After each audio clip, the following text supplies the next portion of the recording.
여러분 안녕하십니까? 일요 인터뷰입니다. 원조 노사모, 여러분 노사모 기억나십니까? 노무현 대통령을 사랑하는 모임 노사모죠. 원조 노사마 중에 한 분이신데요. 오늘 특별하게 인터뷰 자리 초대했습니다. 요즘 전한길 역사 강사가 나와서 노사모 출신인데 윤석열 탄핵 잘못된 것이다 라고 하면서 극우 편성해서 많은 논란을 일으키고 있는데 그 사람이 진짜 노사모인지 원조 노사모 오늘 황명필 조국혁신당 최고위원을 통해서 노사모가 무엇인지 지금 어떻게 정말로 평가를 해야 하는지 좀 제대로 따져보겠습니다. 내란죄 세력에 붙어버린 전한길, 노무현 이름팔이 당장 멈춰라 라는 이제 제목으로 오늘 인터뷰를 진행하겠습니다. 특히 황명필 조국혁신당 최고위원은 울산에 기반을 두고 정치를 하고 있어서 이번에 항소심에서 무죄 난 윤석열 검찰총장 시절의 황운하 그리고 송철호 전 울산시장에 대한 청와대 하명 시장 만들기 프로젝트 여러분 기억하십니까? 그 내용에 대해서도 매우 상세히 잘 알고 있어서 오늘 인터뷰 시간 내내 깊이 있는 정보 여러분들과 함께 할 수 있을 것입니다. 황명필 최고위원 오셨습니다. 어서 오십시오. 네, 반갑습니다. 자, 이렇게 스픽스에도 와주셔서 고맙습니다. 네, 불러주셔서 감사합니다. 예. 자, 오늘 전한길에 대한 이야기는 좀 이따가 하고 이제 울산을 기반으로 지금 최고위원을 이제 하고 계시고 원래 이제 민주당 출신이시다가 열린 또 민주당에서 잠깐 활동하시다가 조국혁신당 가셨는데 이런 평가를 하시더라고요. 황명필 최고위원이야말로 조국혁신당에 가장 어울리는 인물이다. 파이팅이 좋아서 그렇습니까? 뭐 그런 얘기는 좀 듣긴 했습니다. 그러니까 색깔이 제일 맞다. 제가 이제 물론 오랜 세월 이제 민주당에서 활동을 해왔는데 이제 조금 그 안에서도 이제 선명한 얘기를 하고 특히나 이제 진보정당 쪽에서는 보수정당 민주당에서는 뭐 가장 좀 진보적인 사람이다라는 얘기를 좀 많이 들어서 제가 조국 대표에게 도움이 필요해서 함께 하기로 결심을 하니까 이제 민주당의 고문들이나 원로 계신 분들이 당신하고는 정말 색채가 맞다. 우리가 뭐 큰 틀에서는 한 가족이니까 열심히 도와드렸으면 좋겠다. 그런 얘기 많이 해주셨습니다. 자, 스펙스에 이제 처음 나오셨으니까 황명필 조국혁신당 최고위원이 어떤 인물인지 과거에 이제 노무현 대통령과 어떤 인연을 가지고 또 민주당에서 정치활동을 했는지 좀 간략하게 소개를 좀 해주시죠. 저는 이제 그냥 사실은 저 대학교 다닐 때는 별로 정치에 관심이 없는 사람이었는데요. 다만 이제 좀 상식이라는 것은 누구나 가지고 있는 것이니까요.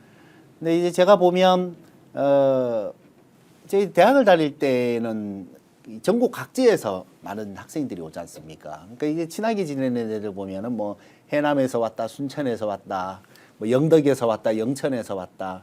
그러니까 고향 상관없이 다들 잘 지내잖아요. 근데 이제 92년 선거 때가 되니까 이제 이 지역 감정이 막 이 돌출이 되고 그런 거죠. 그래서 제가 그 당시에 아니 내가 사람하고 사귐을 결정하는 데 있어서 그 사람은 인품이 가장 중요하고 근데 뭐 취미도 비슷하면 좋고 뭐 성격 맞으면 더 좋은 거고 얼마나 성실한가 이런 거를 가지고 내가 이 사람하고 친하게 지내고 사귐을 결정하는 것이지 그 어떤 기준에도 고향이 어딘지는 없는데 도대체 뭐 하는 짓인가 하는 문제의식을 가졌었고 또 정치라는 것이 정치 잘할 사람이 당선되고 못할 사람이 떨어지면 저절로 잘 되는 건데 정치 잘할 노무현 같은 사람이 지역주의 나쁘다라고 말을 하면서 계속 떨어지니까 저런 사람은 도와줘야 되는 거 아니냐 하는 생각에 그 노사모 이제 처음 만들자고 할 때 그 몇 명 중에 한 명으로 이제 함께 하게 된 거였죠. 네.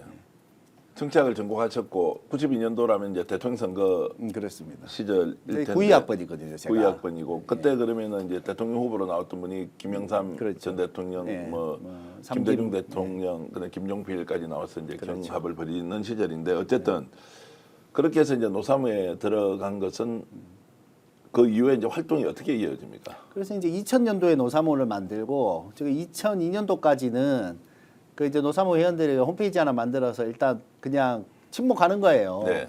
우리 보일러가 갑자기 안 되는데 이거 어떻게 해야 됩니까? 이러면 밑에 그거요 밑에 눌러서 에어를 좀 빼보시면 되고 이제 이렇게 하고 있다가 이 양반이 갑자기 이제 내가 대선 경선 출마하겠다 이렇게 하시니까 우리 뭐 해야 되지? 노무현 대통령이 우리 도와야 되잖아요. 사랑하는 사람이니까. 그리고 정말 훌륭하신 분이니까 뭐 뒤도 없냐 이러면서 이제 시민들이 각성에 각성을 거듭해 간 거죠. 자, 그때 그러면 노사모는 대통령 출마를 결심하고 노사모가 만들어진 게 아니고 아니죠. 2000년도에 만들어졌죠. 2000년도에 이제 만들어졌고 세 번째 떨어지시고. 세 번째 떨어지고 그리고 2001년도에 사실 출마를 결심을 하게 네. 되고 2002년도에 이제 대선 그렇지. 출마 본 레이스를 하고 그해 12월에 대통령 선거가 있었지 않습니까? 그렇죠. 이 예. 당시를 기억해 보시면 그때 이제 김대중 대통령 아들들 문제로 해서 민주당 지지율이 완전 바닥이었거든요. 이대로 가면 도저히 방법이 없다. 그러니 그 전에는 보면은 의원들이나 이렇게 대의원들이 모여가지고 경선을 했는데 이거 인기를 높이려면 국민참여 경선을 해야 된다. 그래서 국민참여 경선을 결정했기 때문에 이게 가능했던 거죠. 네. 근데 이제 그 당시에는 이제 오픈 프라이머리가 지금처럼 모든 사람을 모아서 하는 게 아니라 추첨을 했어요. 네. 추첨을 해서 이제 그 선거인단에 당선된 사람만 투표를 할 수 있게 됐거든요. 네. 그럼 이제 모두가 신청을 했는데 이게 내가 선거인단에 당첨이 안 됐는데 이거 어떻게 해야 됩니까? 근데 그때는 지금처럼 그 개인정보에 대한 게 그렇게 되어 있지 않았기 때문에 그 선거인단으로 추첨되신 분의 이제 주소가 다 나왔거든요. 우리가 글씨 예쁜 분은 편지를 씁시다 하면서 이제 편지를 쓰고 그럼 전국에서 한 집에 막 편지가 막 쇄도하는 거예요. 그 편지라는 게 뜯어보는 재미가 있지 않습니까? 뜯어서 이렇게 읽는데 안녕하십니까? 저는 서울에 사는 누구누구라고 합니다. 제가 노무현을 지지하는 이유는 이분이 이렇게 훌륭하고 해서 그래. 안녕하세요. 저는 뭐 고등학생 누구입니다. 안녕하세요. 저는 뭐 천안에 사는 누구입니다. 이 편지를 보니까 사람들이 감동하게 되지 않습니까? 그렇게 해서 사실은 그 노풍이라는 게 가능했던 거죠. 네. 자, 그러면서 민주당이 그 뒤에 활동은 어떻게 하시죠? 그 뒤로는 이제 제가 처음에 그 정권이 이제 뭐 예, 하여튼 노무현 대통령 우여곡절이 되고 있었지만 나서. 대통령이 되고 난 예, 뒤에는 노무현 대통령 되시고 나서 저희가 이제 노사모 이름으로 어떤 활동을 하더라도 좀 색안경을 끼고 볼 테니 우리가 좀 시민단체를 하나 만들어서 좀 옳고 그름을 바탕으로 좀 더 활동력 있게 했으면 좋겠다라고 해서 이제 명계남, 문성근, 지금 저기 하는 뭐 박시영, 그다음에 최민희 의원이 그때 자문위원이었고요. 박원순 시장이 그때 정치 쪽 자문위원 하셨고, 그러면서 이제 전국 노사모 중에 좀 똘똘한 사람 몇 명을 모아서 사무처를 구성하자 해서 이제 저를 비롯해서 몇 명 같이 하자 해서 이제 같이 활동을 시작했는데, 당시에 이제 그렇게 시민단체 활동을 하다가 이제 그 총선을 마치고 이제 대통령 그 탄핵이 있었지 않습니까? 그 노무현 대통령에 대한 탄핵 시도가 있었는데 그거를 마무리하고 나서 총선을 열린 우리당이 승리한 뒤에 이제 지역에서 지역 시민 운동을 좀 해보자라고 해서 저는 울산 고향으로 이제 내려갔었죠. 네. 예, 그러면서 울산에 아시다시피 뭐 당시에 그 권리당원이라고 하면은 뭐 200명 채 안 될 때거든요. 그러니까 좀 이걸 해줘야 된다 해서 청년위원장 할 사람이 없다. 그래서 이제 청년위원장 최장수 청년위원장을 네. 하게 되어서 이제 그렇게 지역에서부터 활동을 해요.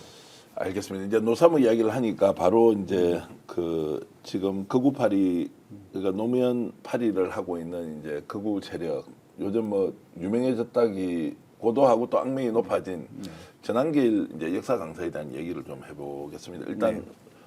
자 노무현 정신 뭐 노무현 정신까지는 얘기하지 않았지만 자기도 노사모 출신이다라고 하면서 그런데 내가 오죽하면 지금 이게 선거 부정이다 부정 선거다 그리고 탄핵이 잘못됐다라고 하느냐라고 하면서 여기서 이제 노무현과 지금 내란 세력과 딱 연결 지점을 만들어 버렸습니다. 이분에 대해서 어떻게 평가하죠? 이런 그러니까 상당히 많이 분노하고 있죠. 저뿐만 아니라 함께 활동하신 분들이 매우 분노하고 있어서 예.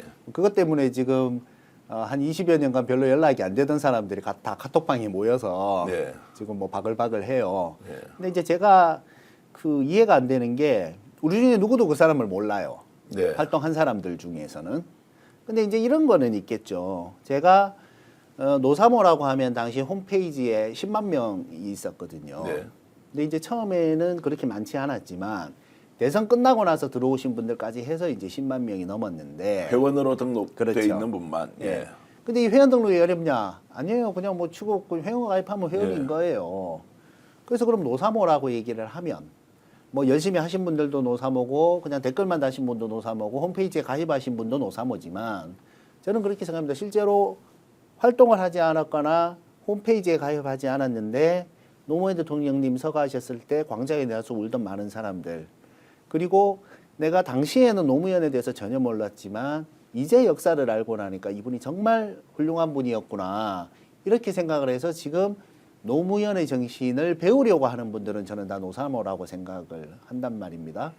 근데 이 사람이 근데 활동할 때 한 번도 보지도 못했고 그 다음에 지금 심지어 하고 있는 것이 노무현 정신과는 전혀 맞지 않는 짓을 하면서 자기가 노사모라고 얘기를 하면 이건 정말 어불성설인 것이고 네. 한편으로 이런 생각도 했어요. 많은 분들 중에 자기가 노무현 재단에 가입을 한 뒤로 그냥 노사모라고 생각을 하는 분들이 계세요. 예. 두 개가 분명히 다른 것이지만 노무현 재단의 회원으로 등록하고 내가 노무현 재단 회원이니까 예, 그런 거에서 잘 모르다가 나 노사모인데라고 하시는 분들이 있어요. 예. 그러니까 전한길 씨가 자기가 뭐 달력도 받았다라고 하는 거 보면 노무현 재단의 회원인 경우에 달력을 보내주거든요. 예. 그래서 그럴 수도 있겠죠. 근데 그 노사모하고는 좀 다른 것이고 또 실제로 그 홈페이지에 가입하는 게 어려운 것도 아니고 가입했다고 해서 난 노사모다라고 말을 할 수 있느냐.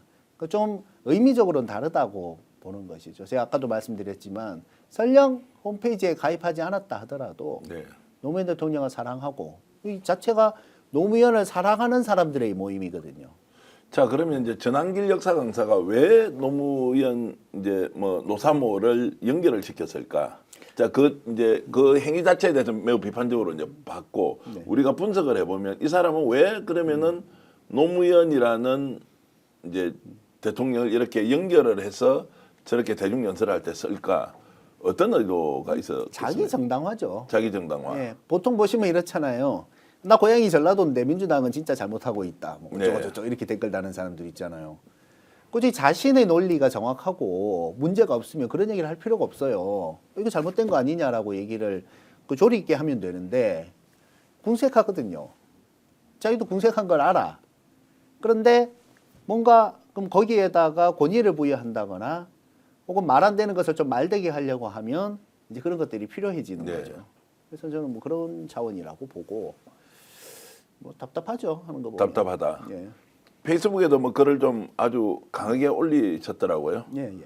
근데 그 내용은 주로 어떤 걸로 정리가 돼서 이렇게 올려놨습니다. 아, 근데 그걸 보고 제가 화가 나서 예. 노사모 이름을 팔지 말라라고 쓴 거고 우리는 당신을 모른다. 예. 그리고 아까 제가 말씀드린 이제 그런 내용들인데 우리 열심히 활동한 사람들은 당신을 아무도 모르고 또 그리고 열심히 활동하지 않았다 하더라도 네. 그냥 댓글이라도 한 번 달고 노무현 대통령 돌아가셨을 때 운 사람들이 다 노사모일 수 있는데 그런데 그렇다면 적어도 노무현의 뜻에는 부합해야 될 거 아니냐.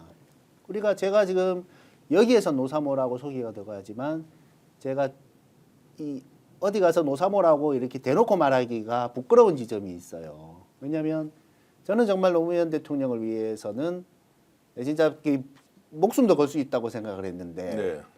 이 돌아가실 때까지 아무것도 못하고 그냥 잃었잖아요. 그러니까 거기에 대한 우리가 죄책감이 있기 때문에 사실은 그냥 이 죽을 때까지 내가 뭐라도 하면서 네. 그 죄책감을 씻겠다라는 생각으로 하는 거거든요. 근데 이제 거기에다가 그냥 그렇게 쉽게 그 노무현의 이름을 들먹이는 것이 몰라 이게 접하지 않았다 하더라도 그 정신을 이어받는 사람들은 뭐 그런 말을 쓸 수가 있지만 우리조차도 부끄러워서 네. 지금도 광화문이나 여기 집회저에 나가면은 20몇 년 전에 자봉하던 사람이 나와서 하고 있어요. 어떤 분은 딸도 데리고 나와서요. 그때 뭐 요만한 애들. 그러니까 이게 우리는 뭐 죽을 때까지 자봉 인생이다 하면서 그냥 이제 웃지만 사실은 죄인이다라는 생각을 가지고 활동을 하거든요. 네. 근데 어떻게 그런 생각도 없이 그런 이름을 파냐는 거에 대한 이제 좀 심한 분노가 있죠. 심한 분노가 있다. 근데 표현은 굉장히 이제 좀 엄중하게 하시고 또 약간 이제 감정이 좀 북받친 이런 모습을 보면서 아 노무현 정신이 무엇인지 다시 한 번 더 좀 생각하는 계기가 됐으면 좋겠다는 판단은 듭니다. 자 지금 이제 전한길 역사 강사를 비롯해서 이제 거리에 나와서 내란 세력에 편성하면서 거구 결집을 시키고 또 이걸 통해서 마치 윤석열이 탄핵이 되지 않고 돌아올 것처럼 하면서 엄청난 또 코인팔이 같은 걸 하는 이런 이제 일련의 극우화 현상에 대해서는 어떻게 보십니까? 그게 이렇습니다. 이제 사회가 좀 어려워지면 원래 좀 보수화되는 지점은 있는데요. 저는 이제 윤석열이 그 저기 3.1절 담화에서 친일을 옹호했을 때 되게 심각한 문제다라고 얘기를 하면서 뭘 얘기를 했냐면 사람들이 부끄러워서 참아하지 못했던 것을 정치 지도자가 대놓고 해버리면 그때부터는 이상한 사람들이 내가 정상이구나라고 착각을 해서 밖으로 나오게 된다라는 얘기를 했거든요. 그 일 있고 나서 바로 그 전에 이제 8.15 때 그 얘기를 했었어요. 그 얘기 있고 나니까 3.1절에 그 일장기 건 사람 나오고 뭐 이렇게 되잖아요. 앞서 말씀하셨던 그 내용이 굉장히 명쾌하게 정리를 하신 것 같은데 한 번 더 그 발언을 좀 해주시죠. 좀 전에 했던. 네. 자, 일반적으로 하고 있는 그냥 상상하던 거를 대통령이라는 그렇죠. 자가 나와서 해버리니까. 그렇죠. 그건 이제 어떤 의미입니까? 제가 이제 정치 지도자들의 철학이 매우 중요하다고 느꼈던 지점이 있었는데 예전에 그 노무현 대통령 참여정부 시대에 저희 선배가 그 국회의원 보좌관이 됐었어요. 근데 이분이 저한테 하는 말이 야, 이 돈 버는 일 정말 쉽겠더라. 나쁜 마음 먹으면.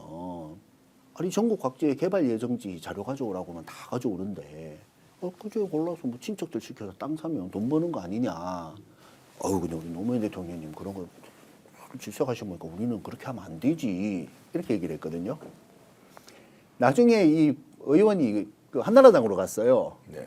이 선배 하는 말이 야 근데 여기 오니까 너도 나도 다 좀 해먹는 분위기인데 좀 나만 병신 되는 것 같고 이왕이면 그러면 나도 이거 같이 해서 내가 좋은 일에 쓰는 게 더 좋은 거 아닌가 이런 생각도 들고 내가 지금 너무 혼란스럽다. 너무 힘들다. 이제 이런 얘기를 하더라고요. 그래 이제 보시면은 이명박 정부 때 보면 그 공무원 부패 지수가 제일 높게 올라갔거든요. 그러니까 뭐 4대강 하면서 주변에서 뭐 이거 하고 저거 하고 해먹는 사람들을 보면 당연히 사람이 박탈감을 느끼면서 이제 흔들리게 되는 시점들이 있단 말이에요. 그래서 정치 지도자의 철학이 중요한데, 윤석열이 친일 괜찮다고 하는데, 그렇게 되니까, 이거는 우리가 그 민족 반역자에 대해서 그렇게 하면 안 되지라고 생각을 하던 사람들이 보편적인 상식이었는데, 이제 조금 이상한 사람들이 아니야, 내가 정상인가 봐 하면서 이제 밖으로 나오면서 얘기를 하기 시작하는 거죠. 자, 그렇게 해서 이제 지금 거구들이 만들어진 배경, 원래 없지 않았으나 이 존재를 드러내고 더 세력을 확장하도록 이제 판을 깔아준 사람은 윤석열이다. 예, 거기에 대해서 이제 사실은 그 특정 종교단체들, 그리고 유튜버 코인파리들, 이게 알고리즘이라는 게 있다 보니까 그런 방송을 자꾸 보다 보면은 비슷한 방송들만 나오잖아요. 그러니까 온 세상에 그런 사람들만 가득하다고 착각을 하게 되죠.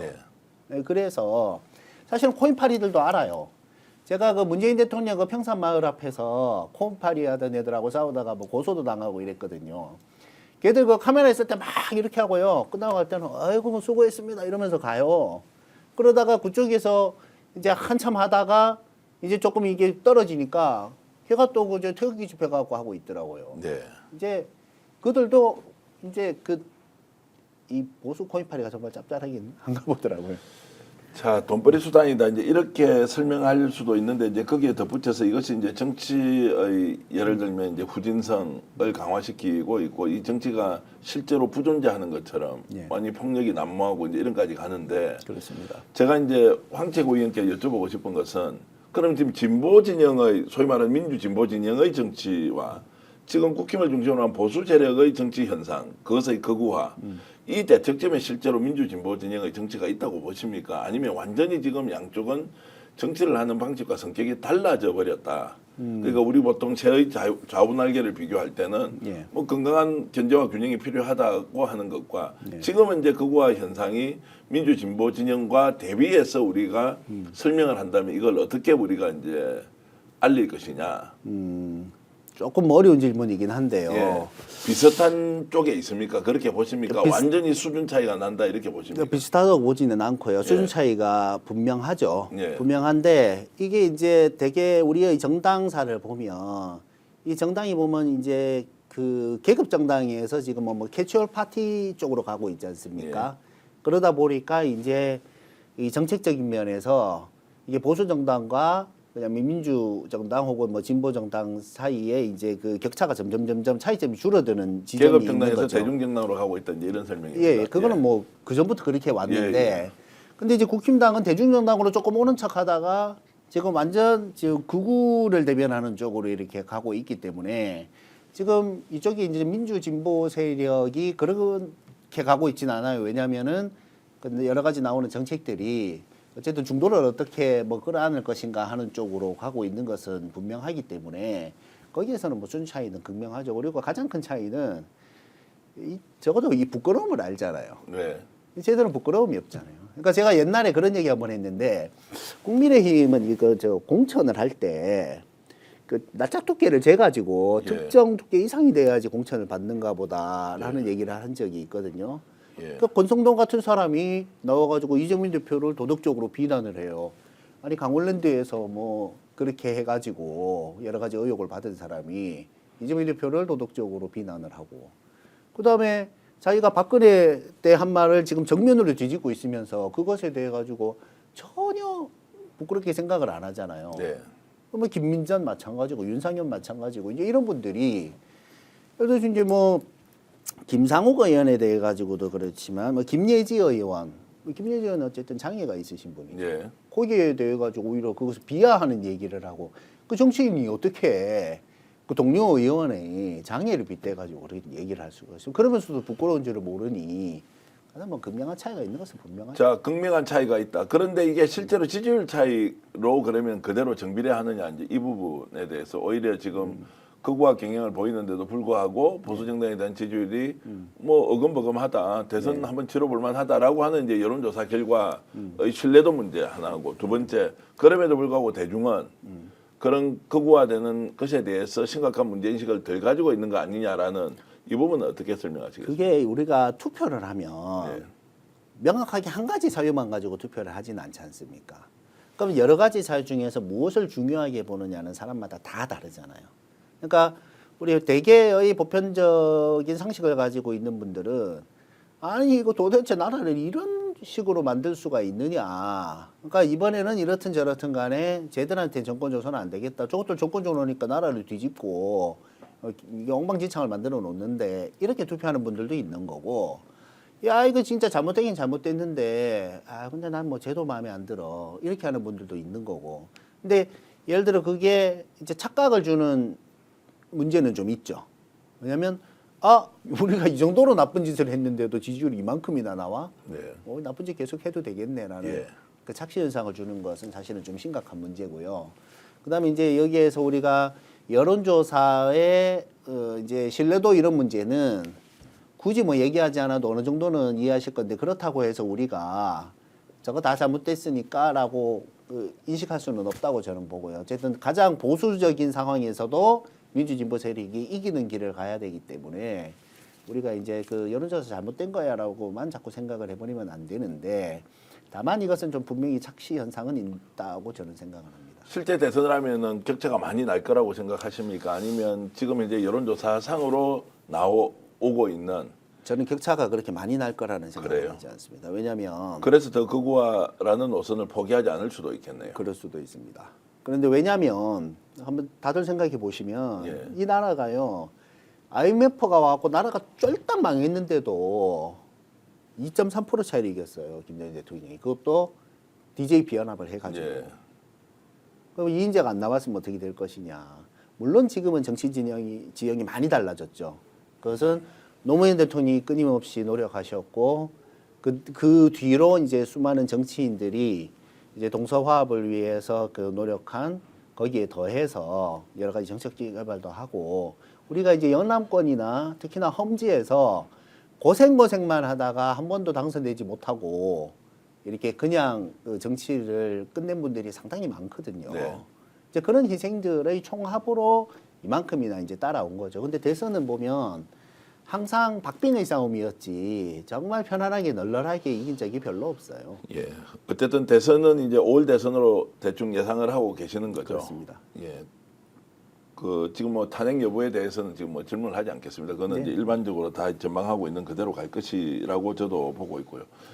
좀 민감한 질문 드려도 되겠습니까? 네. 조국혁신당은 이번에 대선 후보 직접 냅니까? 아니면 이재명 민주당 대표 중심으로 그냥 범야권 단일 후보로 가자 이렇게 갈 가능성이 있습니까? 저희는 아직 뭐 확정을 짓지는 않았는데요. 고민의 지점은 이겁니다. 지금 이준석이 나오잖아요. 예. 그러니까 저희가 총선도 보면 만약에 조국혁신당이 없이 총선을 치렀으면 어떻게 될 것이냐, 뭐 상당히 아찔하거든요. 예. 당시 기억을 하시려는가 모르겠는데 2월 말에 지지율이 국힘당의 지지율이 살짝 높은 시기도 있었어요. 네. 그때는 보면은 뭐 이제 뭐 비명 행사 이런 식으로 이제 언론에서 많이 부추기기도 했었고요. 근데 2월 말에 이제 뒤집었는데 그때 이준석이 이제 중도의 위치를 차지하고 있었는데 이준석이 상당히 이제 좀 그 개혁신당에서 좀 가져갈 수 있을 것이다라고 이제 보고 있던 찰나였고 이제 여기를 조국혁신당이 이제 나오면서 사실은 개혁혁신당이 가져갈 파일을 상당히 많이 뺏어왔죠. 개혁신당이 가져갈 표를 많이 그렇죠. 가져왔다. 그것은 뭐 상당히 객관적으로 뭐 증명이 되는 것이고. 그렇죠. 그리고 그 국민의힘 선거백서에 보면 자기들 패인을 분석해 놓은 것들이 있는데 그 중에 중요한 이유 하나가 조국혁신당의 출연입니다. 네. 이게 그때는 왜 그러냐면 또 한동훈이 나와가지고 이재명 대표에 대해서 이제 깐죽깐죽 뭐 이럴 때인데 당신 뭐 지금 재판받고 있는 사람 아니냐 하면서 이렇게 공격을 할 때거든요. 근데 이게 참 상성이라는 게 있어요. 이재명 대표 입장에서는 이 급도 안 되는 한동훈하고 같이 이렇게 그 말싸움을 하는 것도 좀 웃긴 얘기고 그렇다고 가만히 있으니까 깐죽깐죽 하면서 하는데 이 방어를 하기가 좀 이게 쉽지가 않고 한 상황에서 그때 조국 대표가 나와서 이제 한 방에 쳐버린 거죠. 네. 이제 비판하니까 나는 유죄받는 나 감옥 가면 되잖아. 나 감옥 갈 준비돼 있어. 근데 너는 임마 너는 완전 쓰레기 아니야. 이렇게 해버리니까 어이 시원하네. 예. 그러면서 이제 가장 중요했던 게 대표가 3년은 너무 길다. 빨리 끝내겠다. 이게 이제 좀 답답해하던 국민들을 시원하게 하면서 이제 의석수를 저희가 그만큼을 12석을 가져왔는데 그렇다면 이 지난번에 탄핵을 하는데 204표가 나왔지 않습니까? 네. 그러면 조국혁신당은 12표가 상당히 그거보다 적었다면 과연 이게 탄핵이 이렇게까지 될 수 있었겠느냐 하는 점에서는 참 다행이라는 생각을 하고요. 자, 그것까지는 이제 완전 대선도 인정. 이제 마찬가지죠. 이제 총선 때는 어쨌든 지역구가 없이 비례대표로 나왔고 그렇습니다. 예. 그리고 다자가 이제 국회에 진출할 수 있는 300석을 가지고 그렇습니다. 싸웠으니까 이제 그게 먹혔는데 그렇죠. 대선은 이제 후보가 이제 대선은 이제 예. 이렇게 보는 거죠. 이준석이 지금 출마하겠다고 선언을 했지 않습니까? 네. 근데 막판에 이거 독자 완주하라고 100% 확신할 수 있습니까? 그러니까 안철수가 지난번에 하다가 절로 붙었잖아요. 예. 이준석이 그럼 뛰다가 막판에 국민의힘에서 아유 우리 잘할게 뭐 후보 만들어주고 잘할게 라고 할 수도 있는 거고 아니 이번에 한 번만 저거 해주면 우리가 이렇게 해줄게 할 수도 있는 거고 정치라는 게 어떤 일이 벌어질지 모르잖아요. 네. 그렇다고 뭐 이준석 대표가 이재명 대표 손을 들어주고 뭐 이게 안 할 것 같지는 않고 자기가 독자적으로 끝까지 뛸 수도 있고 혹은 국힘 쪽하고 단일을 할 수도 있는 상황에서 네. 그렇다면 이거를 지금부터 일단 이재명 대표가 가장 현재로서는 뭐 유력한 후보니까 네. 그럼 지금부터 이재명 대표가 혼자 끝까지 뛰게 하면서 안 그래도 지난 몇 년간 계속 온갖 마타도에 시달렸는데 지금부터 온갖 총알을 혼자서 맞고 뛰게 두는 게 맞느냐 아니면 러닝메이트가 있는 게 맞느냐 이제 이런 고민들은 하고 있는 거죠. 실제 내부 분위기는 어떻습니까? 그러니까 러닝메이터 그리고 제가 이제 듣기로는 이렇습니다. 최종적으로 끝까지 후보직을 사퇴한다 뭐 이런 느낌보다는 예. 러닝메이터로 갔다가 적정한 시점에 사퇴를 하거나 단일을 하거나 이제 이런 방식의 전략 전술적 선택을 고려하고 있다는 것인데 당내 분위기는 이번에 이제 내란 사태와 탄핵 국면에서 아예 범야권 단일 후보 한 사람을 애시당초에 띄워서 6주일밖에 선거운동 기간이 없으니까 그냥 원사이드하게 다 합쳐서 범야권 후보로 바로 치고 나가자. 저쪽에서 어떻게 되든지 간에 이런 논의도 있을 수 있을 것 같은데. 그렇죠. 여러 가지 논의가 있을 수 있고 아직 거기에 대해서 이렇다 저렇다 하고 이제 결정이 된 것은 아니고요. 당연히 어느 단위에서 결정이 되면 당원들의 의사를 물어야 되는 네. 것이 뭐 우리 민주정당이니까 이제 가는데 이제 여러 가지 경우의 수를 놓고 무엇이 가장 맞는가? 저희가 탄핵 때는 그러니까 저희가 총선 때는 어쨌든 검찰 독재를 종식시키기 위한 탄핵 쇄빙선의 역할을 예. 자임해서 여태까지 뭐 나름 훌륭하게 해왔다고 생각을 하고요. 이제는 정권 교체의 쇄빙선 역할을 하겠다는 게 이제 저희 모토인데 그렇다면 이 정권 교체를 위해서 이 방법이 맞는지 저 방법이 맞는지 여러 가지를 놓고 그 중에 최선을 선택을 해야 되는 것이 당연한 거죠. 조국 대표는 지금 어떤 의견을 가지고 계시는지. 대표님은 뭐 그런 것에 대해서는 의견이 없으시죠?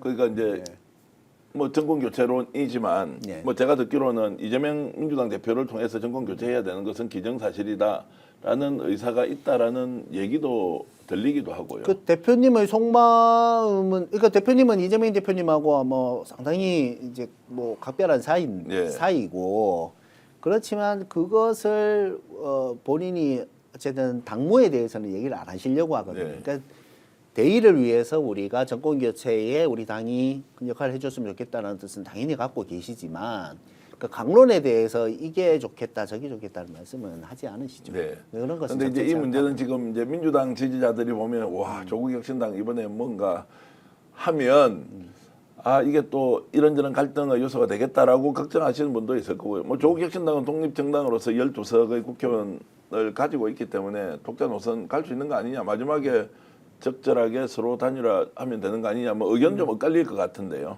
근데 뭐 어떤 선택을 하든 그 선택은 예.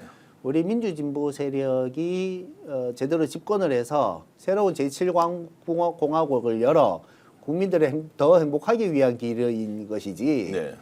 그것이 어떤 뭐 우리 당의 뭐 사적 욕망을 당선시키는 방향으로는 뭐 갈 일은 전혀 없으니까 네. 그것은 이것을 선택하든 저것을 선택하든 그것은 다 우리 진영의 승리를 위한 것이다라고 봐주시면 될 것 같습니다. 지금 현재 상황에서 놓고 보면 독자 후보 나와서 나중에 단일화하는 게 낫다고 좀 보십니까? 아니면 처음부터 이걸 매우 심도 있게 근본 원판을 새로 한번 짠다는 관점에서 검토를 좀 해야 한다. 후보를 내지 않는 것까지 포함해서. 그것 자체도 논의를 조금 더 해야 네. 됩니다. 그러니까 예. 이 말씀은 이제 우리 그 최고위원께서도 아직 이 상황을 좀 더 지켜보면서 매우 신중하게 그렇습니다. 판단해야 한다는 의견으로 제가 이해를 하겠습니다. 그렇습니다. 지금 왜냐하면은 어쨌든 그 내란범들에 대한 지금 탄핵과 여러 가지 이제 그런 것들이 있는데 그러면 이제 논의를 무리 있게 한다면 이제 어떤 지점에서 할 것이냐라는 게 고려해야 될 뭐 중요한 지점의 하나고요. 네.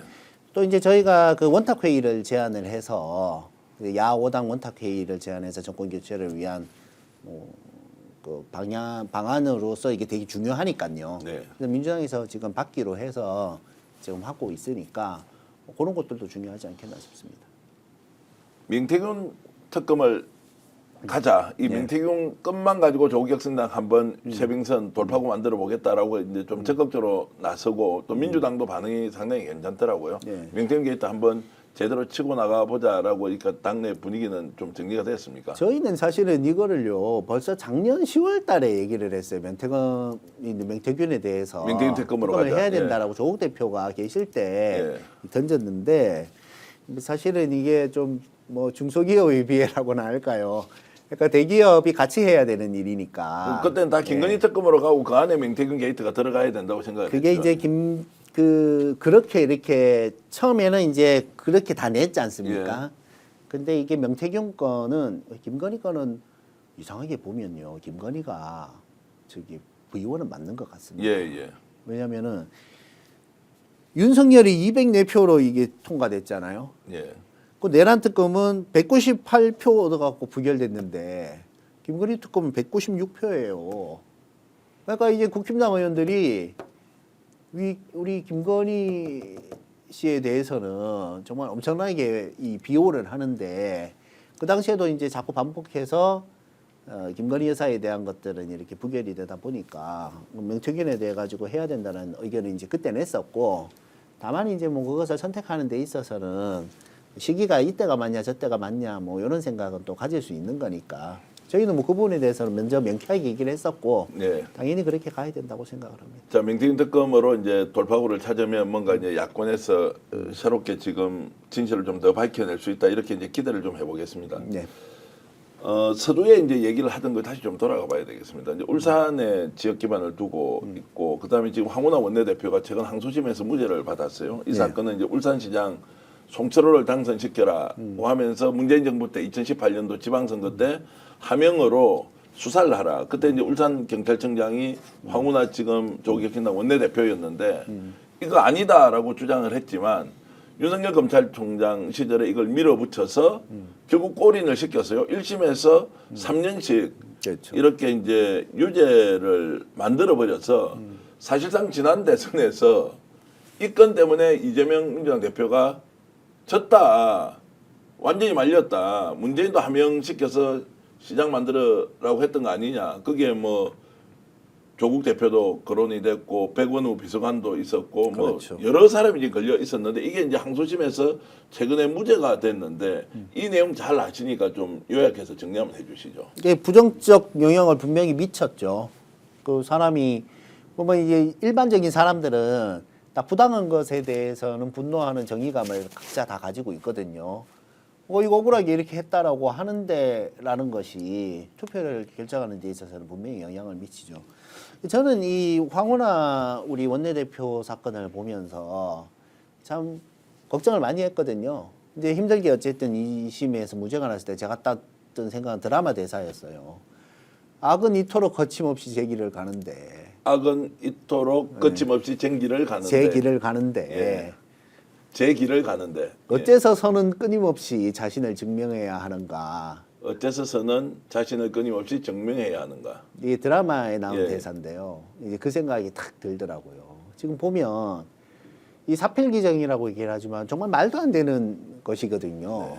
근데 이 말도 안 되는 걸 입증하기 위해서 이렇게 수많은 사람이 고생을 하고 2명은 자살까지 했어요. 근데 이거를 지금 사필기정이라고 하고 그냥 기뻐하기에는 너무 이제 얼토당토하는 거죠. 그러니까 제가 울산 사람이라서 내용을 잘 아는 지점 중에 이런 게 있습니다. 그게 2016년도에 벌써 검찰이 조사하던 거예요. 당시 이제 울산시장이 김기현 예. 뭐 국민의힘 대표고 친동생이 뭔가 이권 사유에 개입했다. 이게 그렇죠. 말이 많았지 않습니까? 그게 그리고 지역 언론에도 보도가 됐어요. 예. 시장 동생이 이게 개입을 해가지고. 근데 이게 참 웃긴 게 우리가 일반적으로 생각을 하면 뒤에서 뒷돈 받는 사람들은 몰래 받을 거 아닙니까? 근데 이제 얼마나 간땡이가 크냐면 그 건축업자한테 계약서를 써갖고 이렇게 해줄 테니까 30억 주는 걸로 계약서를 썼다는 거 아니에요.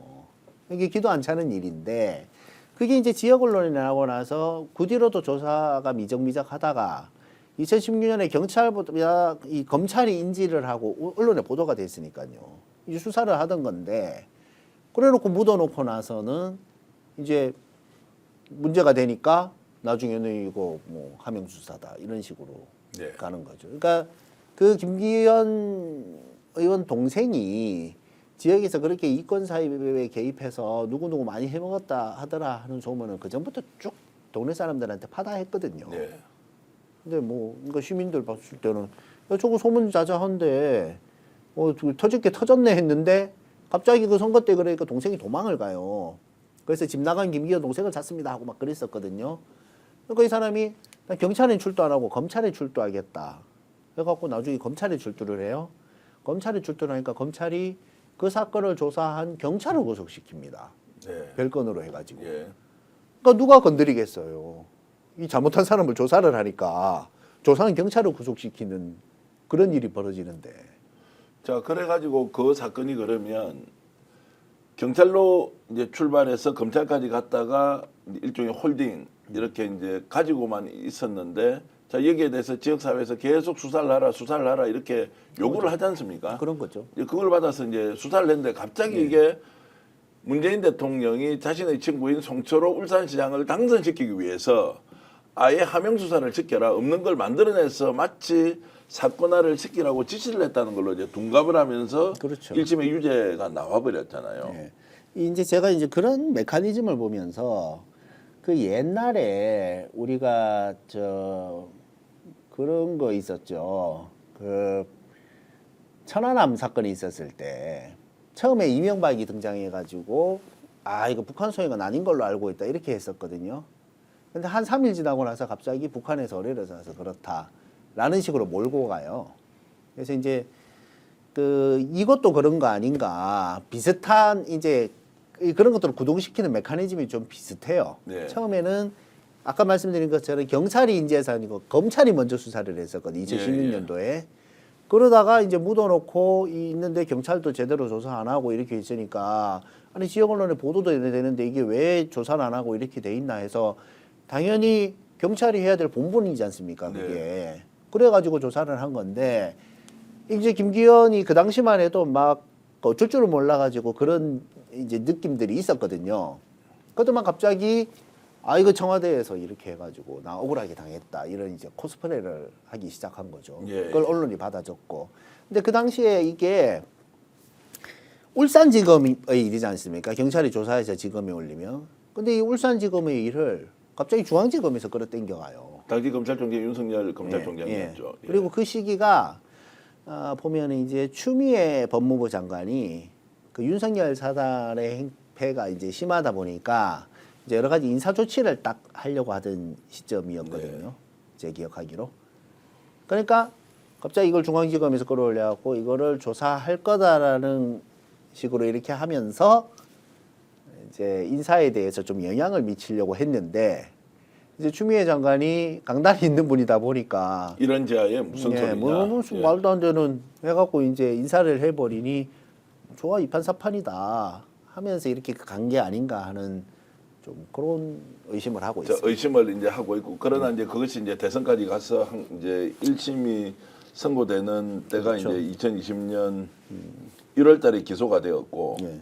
그리고 이제 윤석열 정부 들어와서 이제 1심 판결. 이 선고가 났죠. 그래 그 그렇죠. 과정에서 이제 대선 내내 문재인을 이제 물고 늘어지면서 함영으로 송초로 당선시키기 위해서 그렇죠. 이제 결국 청와대가 나섰다 이제 이렇게 갔는데 근데 뭐 결국 이제 항소심 문제가 나왔다라고 이제 이렇게 이제 보면 결국 이게 이제 윤석열 검찰총장이 만들어 놓은 덫에 걸려 들어가서 대선 패배로 이어졌다라고 우리가 가정하면 그 피해 복구 어떻게 합니까? 이미 선거는 끝났고 그러니까요. 지난 5년 동안 이제 3년 동안 이런 일이 이제 벌어져서 지금은 탄핵을 당하고는 있지만 그래서 이렇게 많은 선거 이게 어떻게 보면 이게 선거에 영향을 미치려고 한 지점 예, 이게 나중에는 선거에 영향을 미치게 되는 거지 않습니까?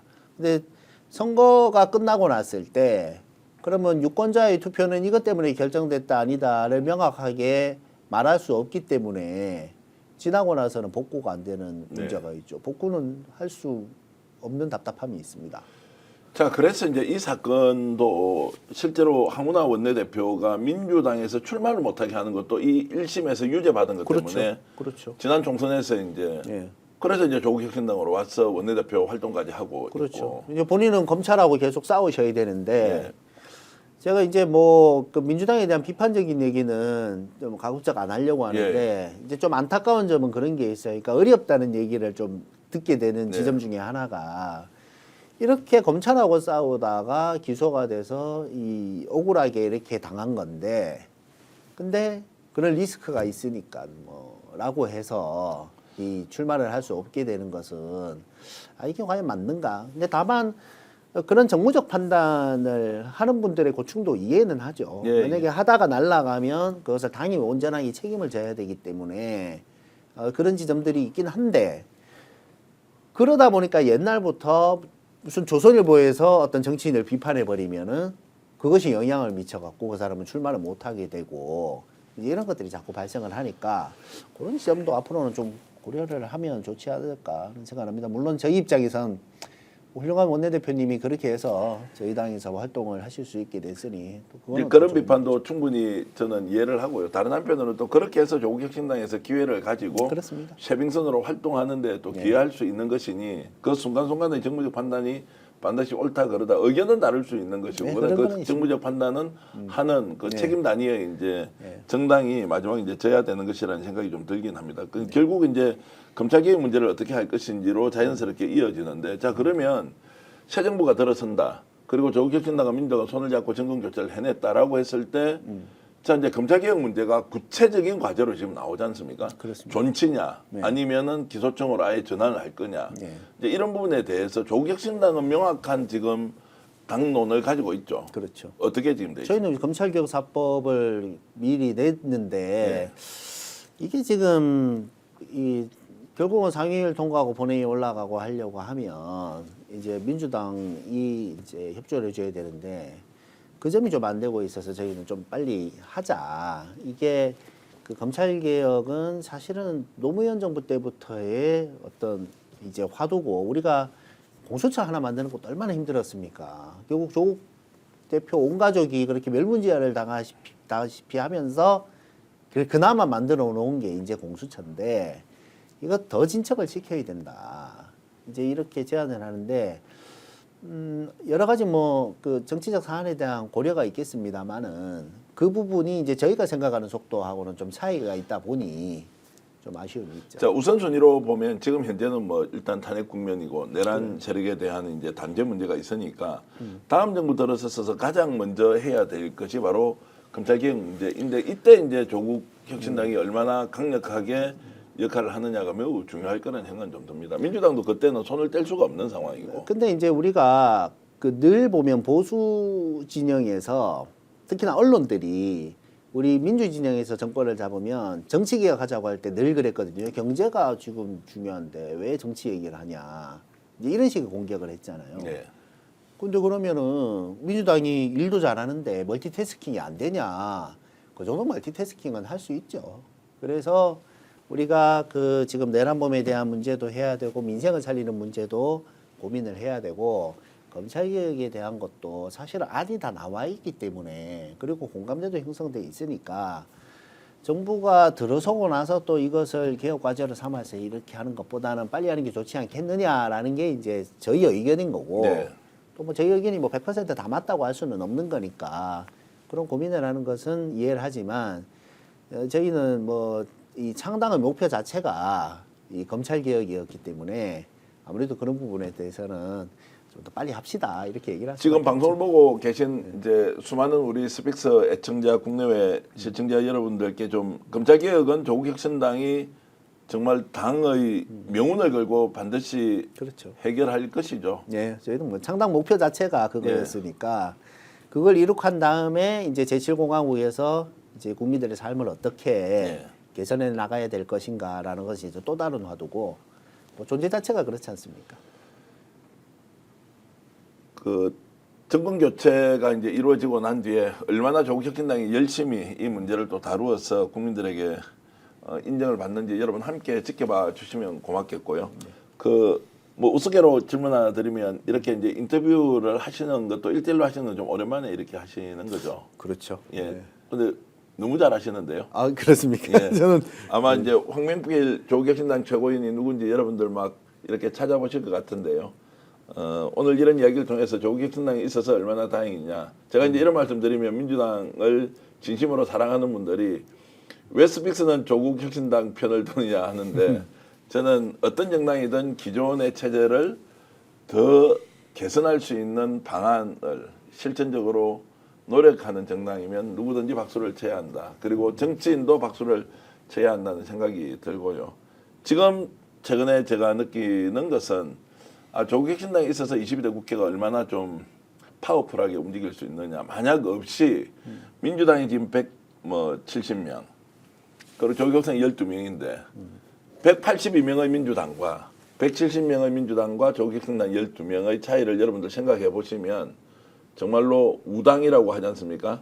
친구의 정당으로서 양 정당이 정치 발전을 시키는데 대한민국을 발전시키는데 제 역할을 정말 잘할 수 있다라는 모범을 보여주시길 좀 바라겠습니다. 저희는 처음부터 저희가 매기 역할을 하겠다고 했거든요. 생각해 보시면은 우리 박은정 의원이 그 원내 들어오기 전부터 그 왜 보시면은 그 작년 말고 이제 재작년 말이죠. 그 검찰 숫자 늘려달라는 것을 이제 법사위에서 그게 이제 통과되는 걸로 되어 있었지 않습니까? 근데 이제 박은정 의원이 이제 당시에 아니 지금 그 수사 검사하고 기소 검사하고 있는데 지금 이거는 그 수사 검사를 늘리겠다는 거다. 네. 이거로 해주면 어떡하냐라고 문제 제기를 해서 나중에 박주민 의원도 살펴보니까 이거 잘못됐다. 이거 우리 놓치고 있었다. 네. 이 결국은 뭐냐면 그 이재명 대표를 수사하고 하는 이제 그런 사람들을 증언시키는 거에 찬성을 해줄 뻔한 거예요. 네.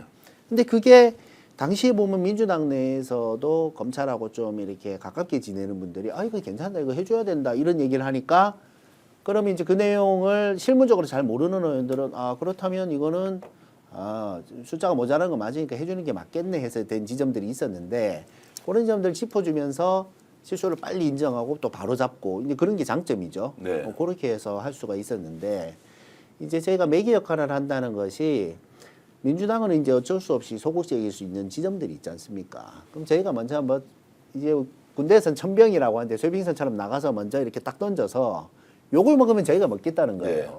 근데 이게 국민들이나 시민들이 보셨을 때 저거 괜찮네라고 이렇게 하면 그럼 또 같이 하면 되는 거거든요. 그래서 그런 매개 역할을 저희가 좀 해야 되죠. 알겠습니다. 저도 이제 민주당의 내부 사정을 비교적 잘 아는 편이고 조국혁신당 또 내부 사정도 여러 경로를 통해서 듣고 있는데 여러분 오늘 이 인터뷰가 정신 건강에 좀 도움이 됐으면 좋겠고 그리고 좀 차분하게 이렇게 인터뷰를 하면서 제대로 된 나라를 만들 수 있겠구나라는 기대를 하셔도 좋겠다는 생각이 듭니다. 저희들 일요 인터뷰 만들어서 했는데요. 제가 광고를 좀 하겠습니다. 한우회식 대구무용소 경성한우 대구에 계신 분들 찾아가서 한번 회식해 보십시오. 굉장히 가성비가 있고요. 그리고 맛이 아주 좋다. 제가 보증을 해드리겠습니다.